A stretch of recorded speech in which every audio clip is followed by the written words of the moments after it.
Bonjour à tous et bienvenue pour la notice.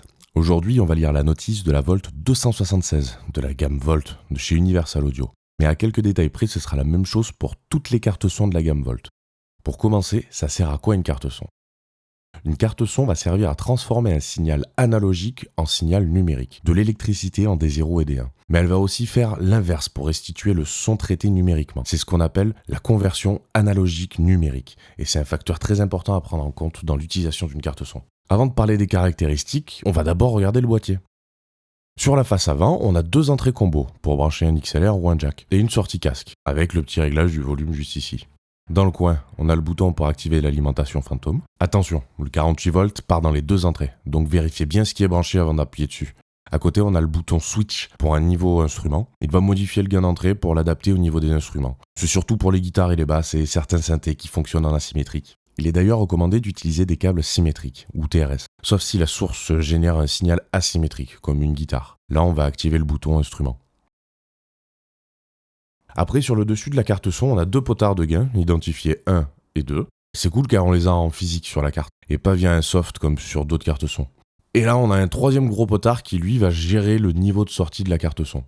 En dessous, on a le bouton direct qui va nous permettre d'écouter le son direct capté par les entrées, diminuer le son de l'ordinateur. Très pratique pour les retours. Si on appuie une fois, la lumière est orange. On est en stéréo avec l'input 1 à gauche et l'input 2 à droite.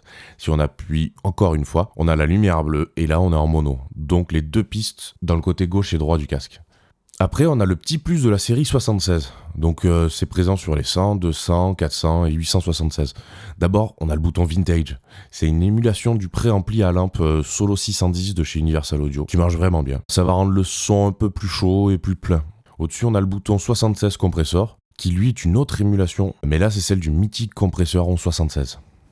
Mais alors, ça sert à quoi un compresseur ? On s'en fout, on verra plus tard parce que là l'utilisation reste limitée. On a seulement 3 presets non réglables. Le premier c'est le mode VOC, plutôt destiné aux voix avec une attaque rapide et un release plutôt lent. Le second c'est le mode GTR, il offre une compression avec une attaque lente et un release relativement rapide. Ce mode a été pensé pour les guitares et les basses, d'où son nom. En troisième, on a le mode Fast qui lui va avoir une compression avec une attaque rapide et un release moyen pour une compression plus agressive. J'ai trouvé les données plus exactes pour ceux que ça intéresse. Je vous laisse quelques secondes pour faire pause si vous voulez plus de détails pour les fans de précision. Et en dernier, le mode Off, c'est éteint. L'émulation du 1176 sera alors désactivée. Après, au-dessus, on a les vumètres d'entrée et de sortie pour voir simplement si on sature en entrée ou en sortie. Après, derrière, on a nos deux sorties gauche et droite, pour aller jusqu'au haut-parleur ou la console de mixage. C'est du jack, mais du jack symétrique, donc toujours pareil, on prend du TRS. À côté, c'est l'entrée et sortie pour du MIDI.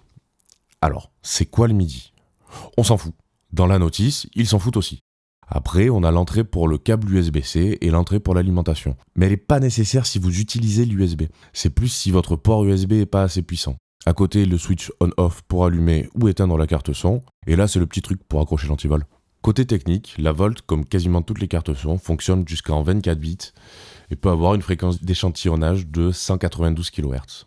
A savoir que l'une des rares cartes son à pouvoir monter en 32 bits chez Universal Audio va être la Volt 876, toute dernière de la série. Oui, mais c'est quoi les bits et les fréquences d'échantillonnage ? On verra ça plus tard. C'est compliqué. Bon, je vous mets encore 2-3 données techniques pour les accrostats avec des jolies listes pleines de nombres, de valeurs, symboles et données diverses pour les entrées et sorties. En conclusion, je peux vous dire que j'adore cette carte son. Rien que déjà pour son design sobre et élégant avec cette petite touche de bois, et surtout pour le son qu'elle offre. Avec son émulation vintage que j'enlève jamais à la prise et l'émulation du 76 qui est plutôt situationnelle, faut l'admettre, des préamplis, une conversion d'une très bonne qualité, ça fait de cette carte son un choix très très intéressant. Ce qui est dommage, c'est son côté fixe. Pas évolutif du tout, mais c'est un peu le cas pour toutes les cartes son dans ce genre. Si le son vous plaît vraiment, il y a la 876 pour ça. Justement, qui a la date et plein d'autres trucs.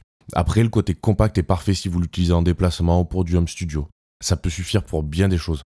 Je tiens à préciser que je ne suis affilié à aucune marque, ni quoi que ce soit. Tout le matériel que je présente, c'est du matériel que j'utilise au quotidien. Voilà, donc je vous remercie d'avoir regardé cette vidéo jusqu'au bout, et je vous dis à bientôt pour plein d'autres notices.